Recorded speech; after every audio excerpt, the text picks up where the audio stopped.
I think we both know this isn't working anymore, David said, not even looking up from his phone as he delivered the words that would shatter our 15-year marriage.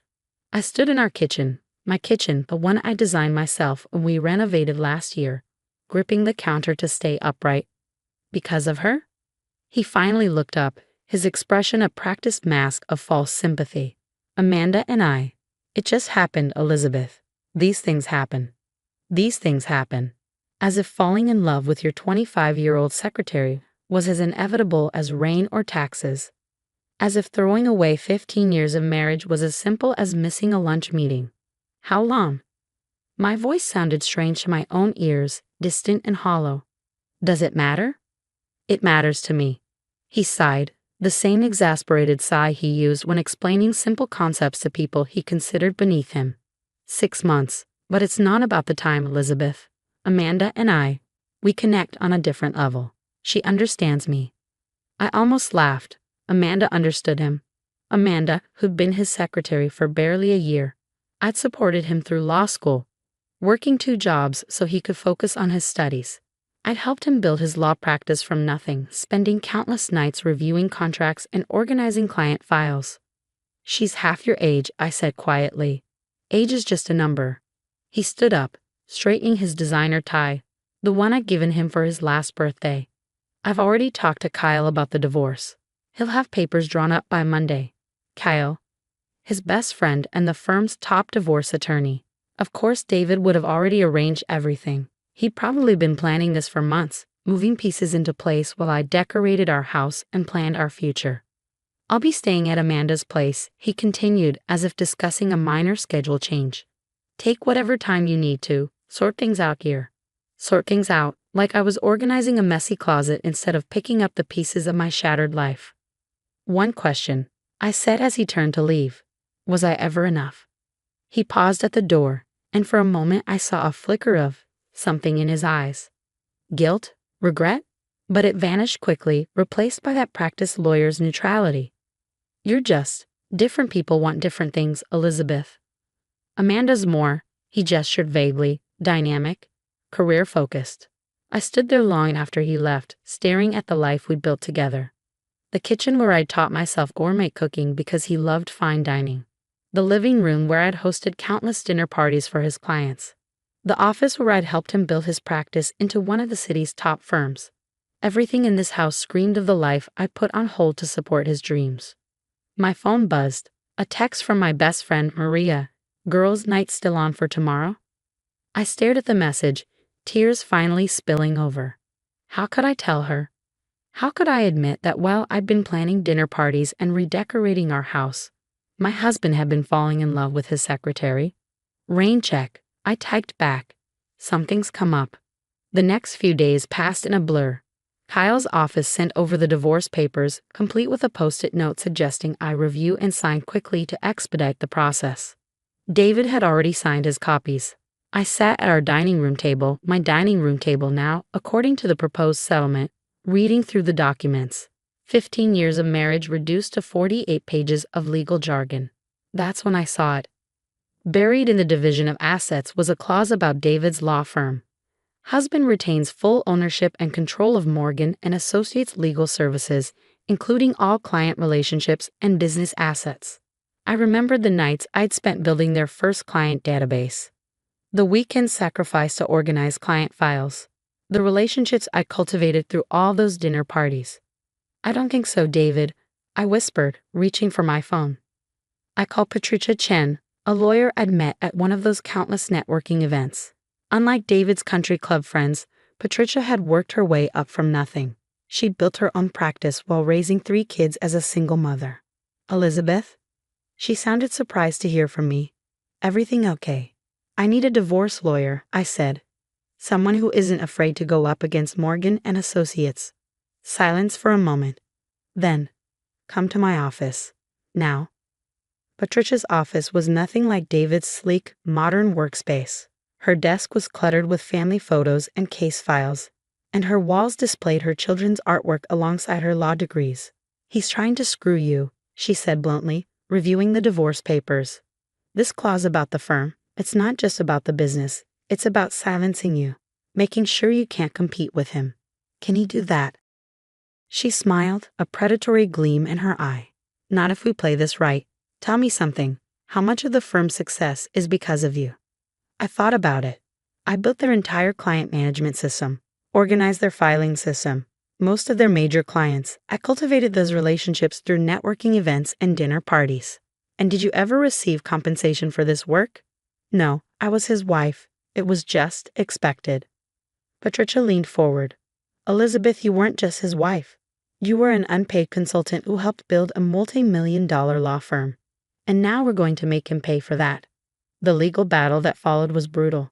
David was shocked when I contested the settlement, even more shocked when I demanded compensation for my years of uncompensated work. Kyle tried to paint me as a bitter housewife seeking revenge, but Patricia was better. She had documentation, emails, party plans, client testimonials, evidence that I'd been instrumental in building the firm's success. In the end, David and Kyle had to settle. I walked away with $2 million and, more importantly, no restrictions on my future business ventures. What now? Patricia asked after the final papers were signed. I looked around her office at the organized chaos that somehow worked perfectly, so different from David's sterile corporate environment. An idea started forming. How much would it cost to start a consulting firm? I asked. Specializing in law firm management and client relations? Patricia's eyes lit up. With your settlement money? You could build something significant. But, she hesitated, you'd be competing with David's firm. No, I smiled. I'd be building something better. That night, I sat in my home office, no qualifiers needed, and started planning. I'd spent 15 years supporting someone else's dreams. Now it was time to chase my own. I called Maria. Remember when we talked about starting a business together back in college? The management consulting thing. God, that feels like a lifetime ago. What if it wasn't too late? Silence then. I just quit my job last week. Been too scared to tell anyone. I laughed. Perfect timing. Maria had an MBA and years of corporate consulting experience. I had intimate knowledge of law firm operations and a robust network of contacts. Together, we had everything we needed to start something extraordinary. 6 months later, Wilson and Rodriguez Consulting opened its doors. We specialized in helping law firms streamline their operations and improve client relations. Our first client? A small firm run by 3 female partners who left one of the city's biggest practices to start their own venture. Within 2 years, we'd grown from just Maria and me to a team of 15. Our reputation spread through the legal community. We were the ones to call when you needed to modernize your practice, improve client retention, or completely overhaul your operations. I rarely thought about David anymore. Through mutual friends, I heard he'd married Amanda 6 months after our divorce was finalized. They posted perfectly staged photos on social media, charity galas, vacation selfies, #blessedlife updates. Then came the day that changed everything. Elizabeth, Maria poked her head into my office. You need to see this. She handed me a resume, freshly printed and professionally formatted. The name at the top made my heart stop. Amanda Morgan. She applied for the senior client relations position. Maria said quietly, her interview is scheduled for next week. I stared at the resume, noting how she listed her current job. Office manager at Morgan & Associates. So she'd gotten a promotion from secretary. How progressive of David. Does she know? I asked. That I own the company? No, Maria smiled wickedly. We operate under the parent company name. Most applicants don't realize you're the CEO until they're hired. I looked at Amanda's perfectly curated resume, remembering David's words from so long ago. Amanda was more dynamic, more career-focused. Keep the interview scheduled, I said, but move it to the executive conference room.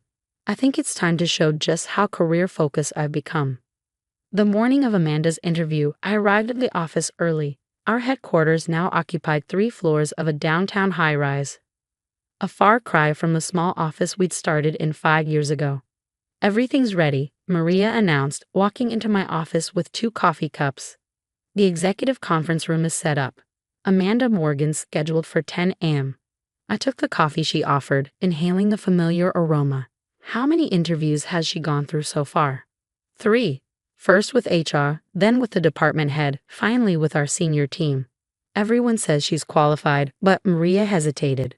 But there's something off. She's polished professional, but there's this undertone of entitlement, like she expects special treatment. I smiled grimly. Interesting. Did she mention her connection to Morgan and Associates? Only that she's their office manager. No mention of being married to the owner. I checked my watch. 9:45 a.m. Time to prepare for our meeting. The executive conference room was our most impressive space. Floor-to-ceiling windows offering spectacular city views, a massive mahogany table, and state-of-the-art technology built into every surface. We usually reserved it for major client meetings. I settled into my chair at the head of the table, reviewing Amanda's file one last time. 10 years had clearly been good to her career. She'd risen from secretary to office manager, earned a business degree through night classes, built an impressive resume.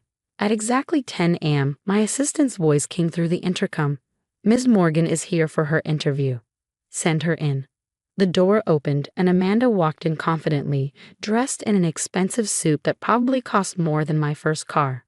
She looked older than I remembered, no longer the wide-eyed secretary in her 20s, but a polished professional in her mid-30s.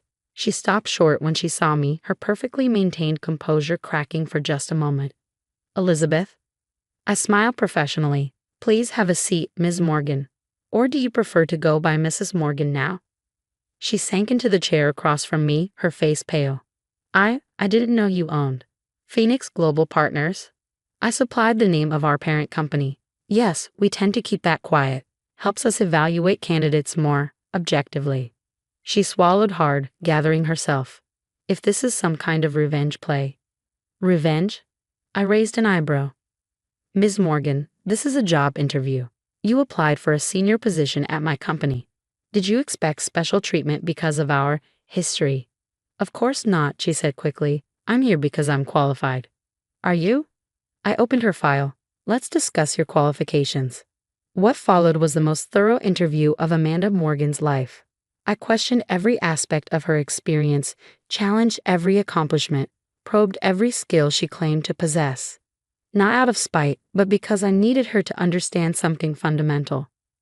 Your client retention strategies at Morgan and Associates, I said, reviewing her notes. They're remarkably similar to the system I implemented there 15 years ago. She shifted uncomfortably. We've modified the system over time. Have you? Because according to our research, your firm's client retention rate has dropped 15% in the past 3 years, ever since you took over as office manager. The market has changed, she defended. Competition is fiercer. Our client retention rate, I cut in smoothly, has increased 20% year over year. Would you like to know why? She didn't respond. Because we innovate, we adapt. We don't just maintain old systems and expect them to keep working. I closed her file. Tell me something, Amanda. Why did you really apply for this position? She took a deep breath. I want to grow. To prove myself. Morgan and Associates is limited. Limited? I almost laughed. You mean David won't give you any more promotions? A flash of anger crossed her face. This isn't about David. No, I leaned forward. Then let's talk about what it is about. 10 years ago, you were the young, dynamic secretary who understood David better than his wife ever could. Now you're approaching 35, stuck in a middle management position, watching your husband mentor new, younger secretaries. Her face flushed. That's not. Tell me, I continued relentlessly. Does he still say you're more career-focused than his ex-wife? Does he support your ambitions the way he promised he would? Or has he started suggesting that maybe you should think about starting a family, stepping back from work? Tears welled in her eyes. You don't know anything about my marriage. Actually, I do, because 10 years ago I was you. Well, an older version of you. The supportive wife who put her own dreams on hold to help build his practice. Until something younger and more dynamic came along. She stared at me, really seeing me for the first time. Why are you doing this? Because you need to understand something. I stood up, walking to the window.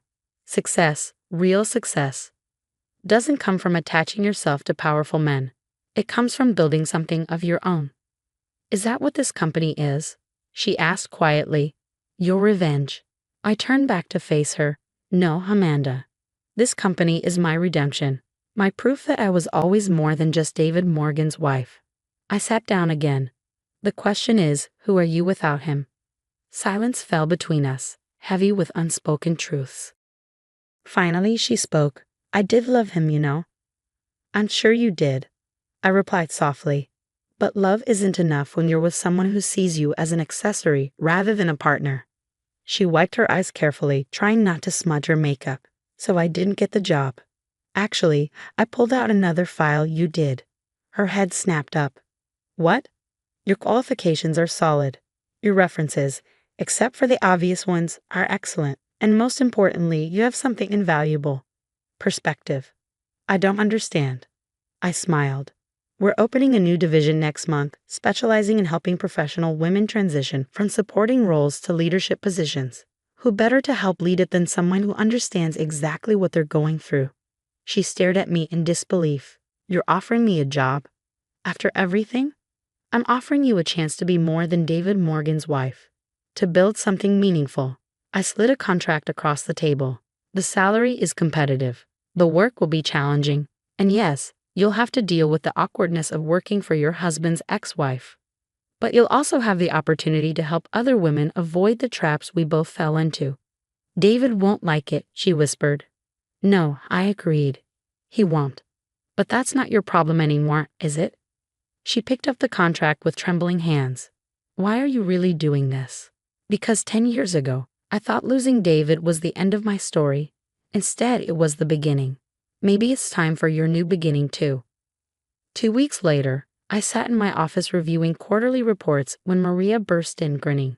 You have to see this. David just arrived in the lobby. I checked the security feed on my computer. Sure enough, there was David Morgan, looking considerably older than the last time I'd seen him, demanding to speak with me. Should I have security remove him? Maria asked. No, I smiled. Send him up. David stormed into my office moments later, his face red with anger. What the hell do you think you're doing?